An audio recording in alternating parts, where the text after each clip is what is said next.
you like to drive around and talk about the latest happenings, this is the channel you need. So subscribe and follow Carmentary.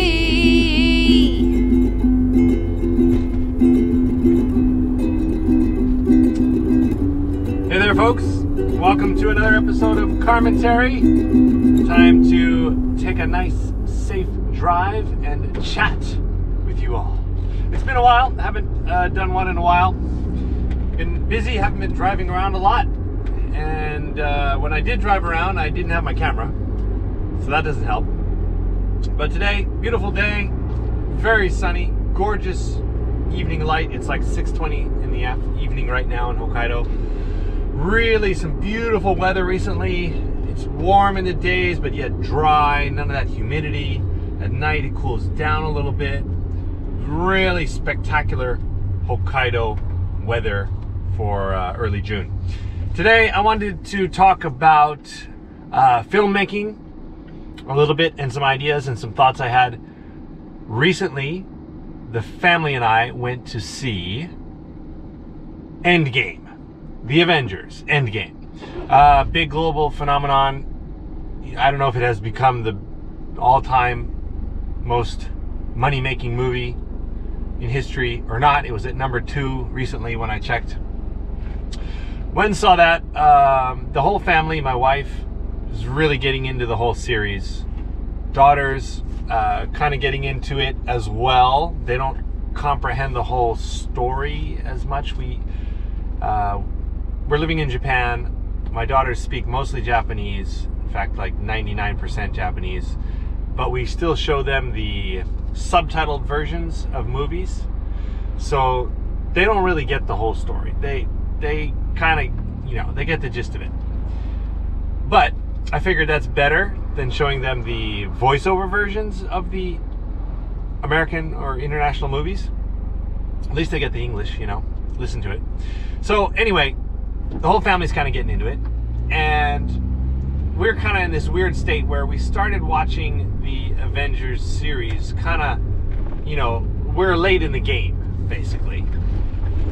We got into it, and then we started going backwards, So my wife actually started by watching Infinity War, and then having to go back in the series and watch all these other movies. So there's a total of 22 movies in the whole Marvel series, spin-offs, sub-stories, Guardians of the Galaxy, etc., etc. And I'm not here today to talk about any specifics about the actual movies or the stories. What I wanted to say, as someone who makes little movies myself, and does editing and general kind of filmmaking and has a knowledge, is what I've always been interested in. The level of filmmaking today, as represented by the Avengers Endgame and the whole Avengers series, is just off the charts. That was my feeling when I came out of the movie theater. I watched that Endgame. It's like 3 hours long. It's the culmination of 22 movies, 22 stories, all building up to this one final massive moment. And I was just I was kind of in awe of the whole monumental scale of the production.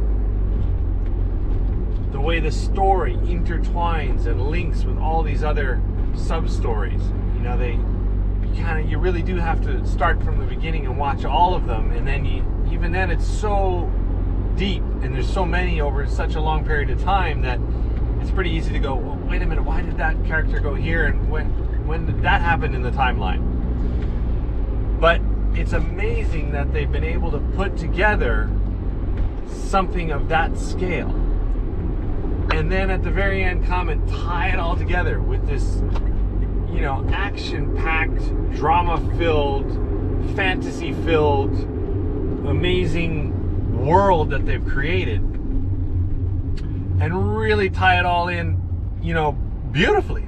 Really, really well done. And not only is it a you know, it's story based, but the level of the motion graphics and the computer graphics and all the, you know, technical details, that side of it is unbelievable.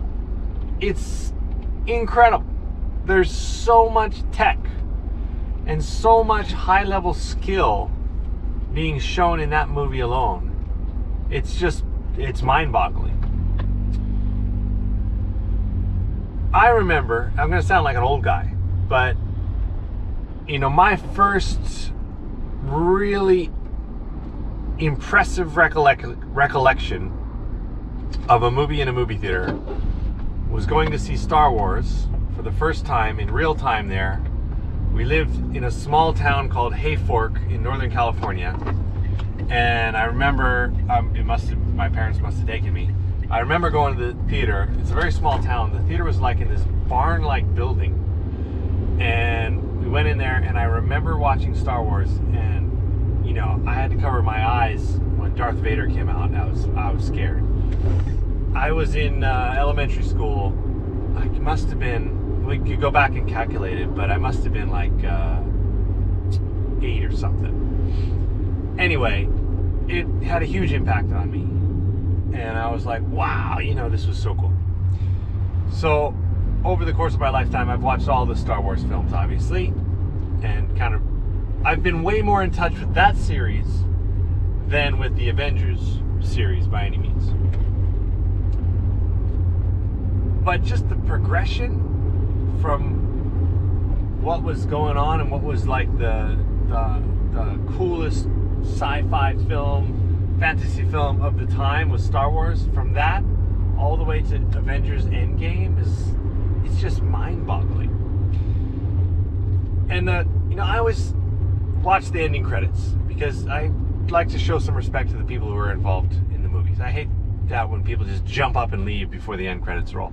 Marvel and the whole Avengers series, they do an amazing thing, really creative, is they drop in all these little bits and pieces of little story and little teasers for other films and future films in the ending credits. They go to the ending credits, sometimes halfway through, and sometimes at the very end there'll be like this one last little scene with a little tidbit of info, and you're like, whoa, what does that mean? You know, and it just grabs you.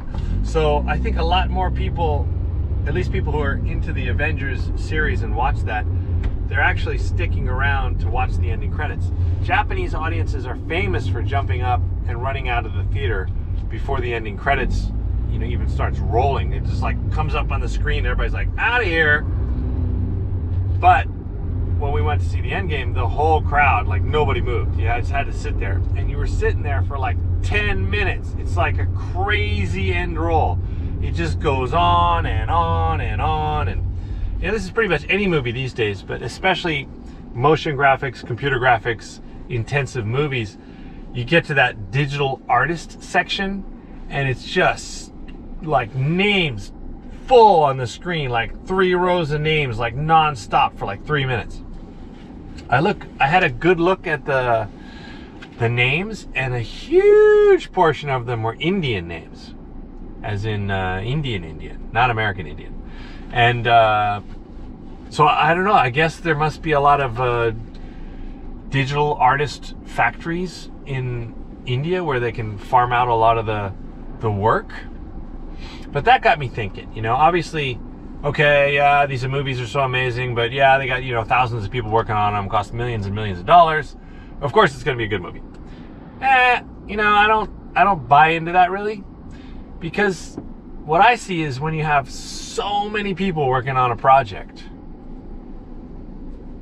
okay, you can get into the little minute details, you know, and someone can be just like doing the shading on one character's face for hours and hours, you know, you can get into the minutia. But someone has got to tell that someone what they want them to do. So there's still got to be this kind of hierarchy, kind of, you know, command chain where someone's making decisions that are relevant to the tiniest little details. And they're really going, no, it's got to be this way, no, it's got to be that way. And they're doing tests, and they're really working this out because they want it to be like so perfect. more perfect than it's ever been before. And I just came away with like a lot of respect for that, for the whole system that they've created in the background there. You know, the behind the scenes, the staff, and all these creative people working together and figuring out ways to work together to basically, you know, problem solve. Because that's what it really comes down to, is you're solving all these little problems on the way to your final goal. And yeah, it just kind of was like, it was a real eye-opener that, and obviously I'm sure they use different directors, you have different staff on different movies, different computer graphics companies each time, and yet there's still this kind of continuity between all the movies, regardless of each individual film's particular quality or essence. They've been able to kind of pull that all together, keep that on track. And I thought that's truly outstanding. So I'm thinking this, I guess, is the way movies are going and movie franchises are going. At least like big action kind of blockbusters.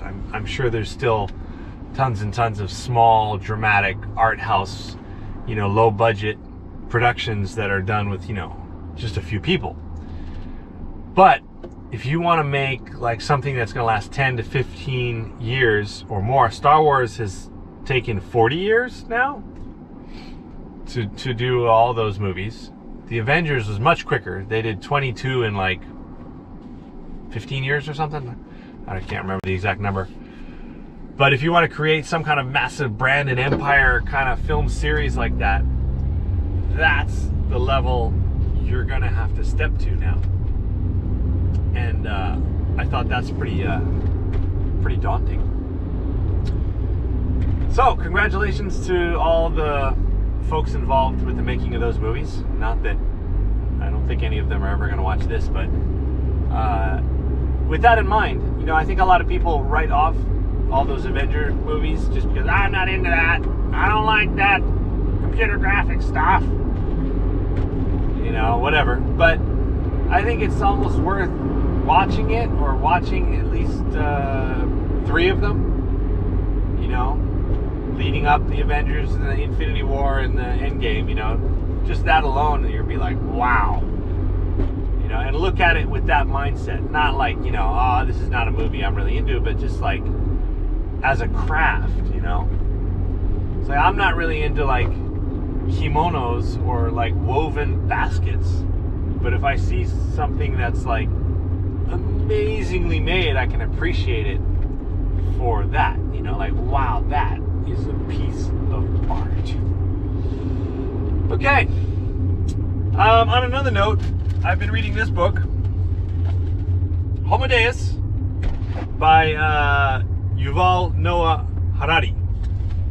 This thing is unbelievable. This guy is amazing. This book should be mandatory reading. That's my feeling. I'm about halfway through. Look at that. I'm doing pretty good. And he's got just so much incredible information packed in there. Another one I could go on for a while about, kind of like that Avengers movie. He covers so many topics in so much detail, but so easy to follow. And just the amount of data that this guy has processed in his brain and put down on paper is just phenomenal. Wow. And I'm only halfway through. Wait till I finish. I'll tell you all about it. I think, no, seriously though, it should be mandatory reading for anybody. I wish this book could be mandatory reading for at least like high school students. Maybe any younger than that. There's some really deep stuff in there.